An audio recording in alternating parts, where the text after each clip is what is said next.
So the readings today, it's definitely decision time. Decisions that seem relatively easy for those that were 2,000 or 3,000 years ago. Nothing like the really difficult decisions we have today, right? They had real easy ones. Ours are hard. Well, in the first reading, what was it? What did they have to do? They had to follow the leader, Joshua, or not. In the gospel, it was choose. Do I follow Jesus or not? Seems pretty easy, right? We know Joshua was continuing Moses' leadership, so easy choice. Let's follow Joshua. And we all know we're going to follow Jesus, right? That's why we're here today, because we're followers of Jesus. It's not so hard. But actually, let's go back and look at the decisions and how difficult they were for them, and then let's compare those decisions to the decisions we have today. So first, in the book of Joshua, the Israelites had escaped from the slavery of Egypt. They'd seen the 9 plagues, they saw the Red Sea part open, they were fed manna as they walked around the desert for 40 years without GPS. Moses had made water come out of a rock. They had won battle after battle with the help of the Ark of the Covenant. The pillar of fire led before them. The cloud covered the mountain when Moses went up to receive the 10 Commandments. They all saw that, and they saw more. So it's a simple decision, right? Joshua says to them, my house is going to serve the Lord, the one who performed all these miracles. What about all of you? So of course, what are they going to say? We'll follow him too, right? But wait. What did the Israelites do after they were freed from Egypt? Moses goes up to the mountain to talk with God and receive the 10 Commandments. And what do the Israelites do? He's up there too long. Let's make a calf and let's adore an idol. They should have remained faithful because they've already seen all the miracles, but they fall into worldly temptations and worship a golden calf. Then they go out in the desert, and what happens? Oh, you should have left us in Egypt. We had all the food we wanted out there. So God provides for them and gives them manna in the desert. And then what do? They complain again. You've given us manna and we want something different. So God provides them quail so that they have meat to eat. Then they complain, we're out in the desert. We need water. So Moses, with his staff, strikes a rock, and out of it flows the water. One thing after another, God provides for them. They get caught up in the world and start to complain. Even after today's reading, where they say, far be it for us to forsake the Lord who gave us all the miracles. We will serve the Lord. And what do they do immediately afterwards? They get caught up in all the worldly things again and find ways to follow the worldly desires instead of following the Lord. And that's no different in Jesus' time. How many miracles did Jesus perform? He cured the sick. He cast out demons. He multiplied the loaves and the fishes not that long ago. There was a great crowd following him because of all those miracles, just like they followed Moses and Joshua. But just like the Israelites, when the going gets tough, many of Jesus' disciples got going. Over the past few Sundays, we've listened to the Bread of Life discourse, different readings from the same Gospel of John chapter 6. Jesus has been explaining to them what they need to do to achieve eternal life. They need to eat his flesh and drink his blood. No, unfortunately, the translation in English doesn't really capture the way it says it, because in English, first he says, you have to eat my flesh. And then the second time he says it, you have to eat my flesh. And the third time, you have to eat my flesh. In the original Greek, each time he says it, it's more graphic. where he said it right before the gospel reading today.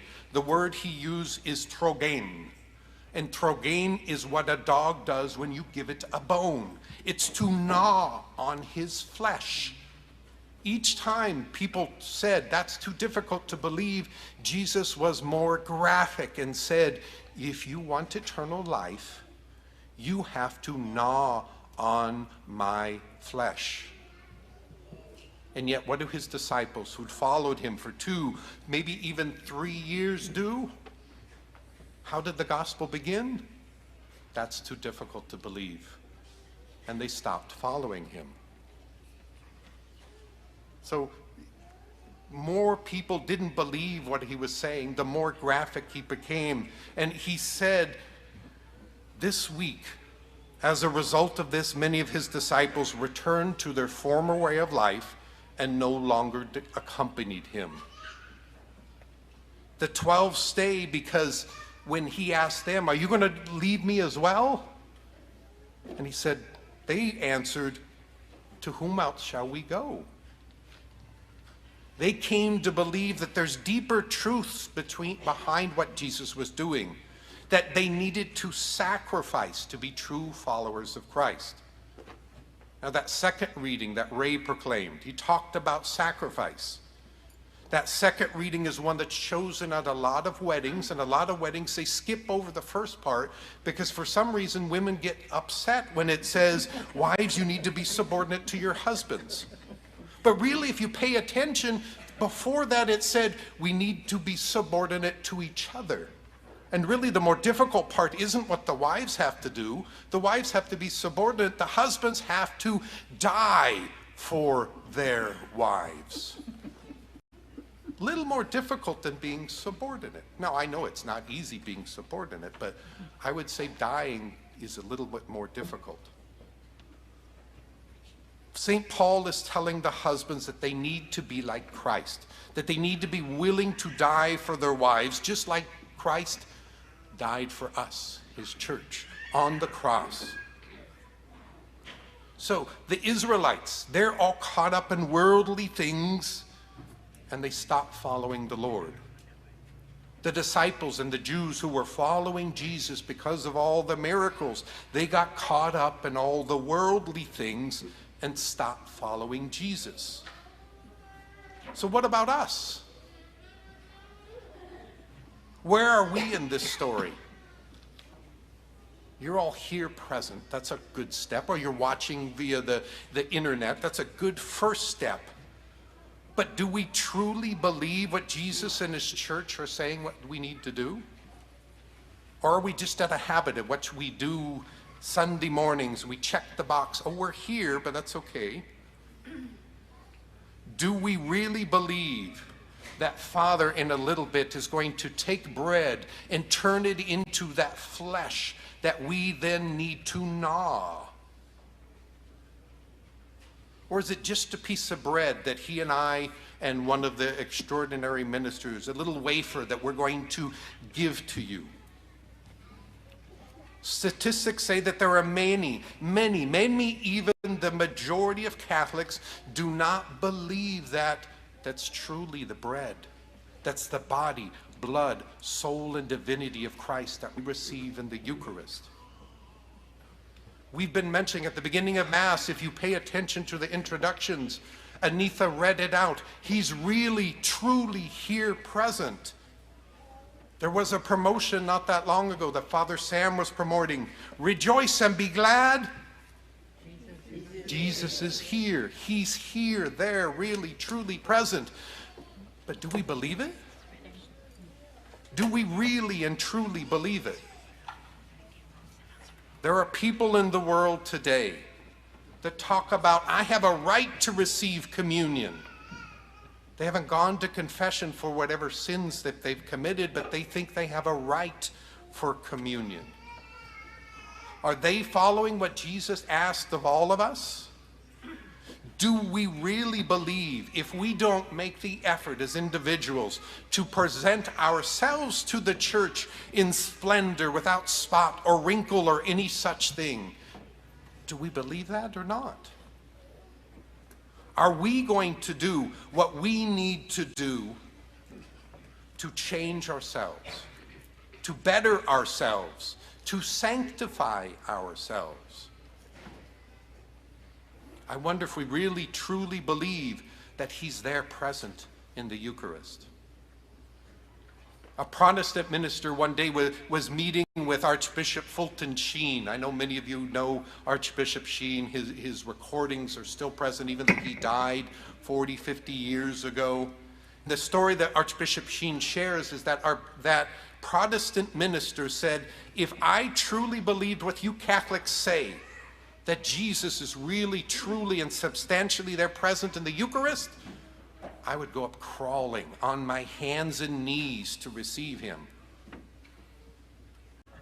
There were times that as a deacon, I have the ciborium in my hand, full of Jesus.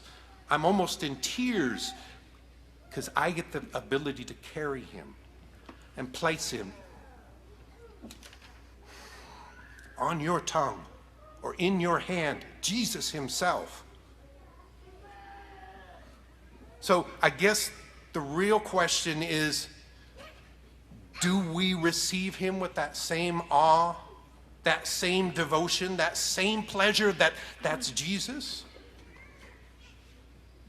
Are we really any different from the Israelites who stopped following the Lord after all the miracles that they saw, promising that they would follow him and then get caught up in the world? Are we any different? Are we any different from the disciples who left Jesus after he pointed out to them that they had to sacrifice in order to receive eternal life? Are we going to love Christ as he loved his church? Do we truly believe? Are we willing to do whatever we need to do to become holy, or at least die trying? Now, I know some of us are really, truly willing. Some of us truly believe in the depths of our hearts that he is here, that we're going to receive him in a few minutes. So your homework this week is to ask yourselves, while I ask myself, do I truly believe? Do I act as if I truly believe? Or am I just going through the motions? Am I living my life as if I want to do whatever it takes to get up to heaven? Am I following the world, or am I following the Lord? That's our homework. The decision is all of ours to decide.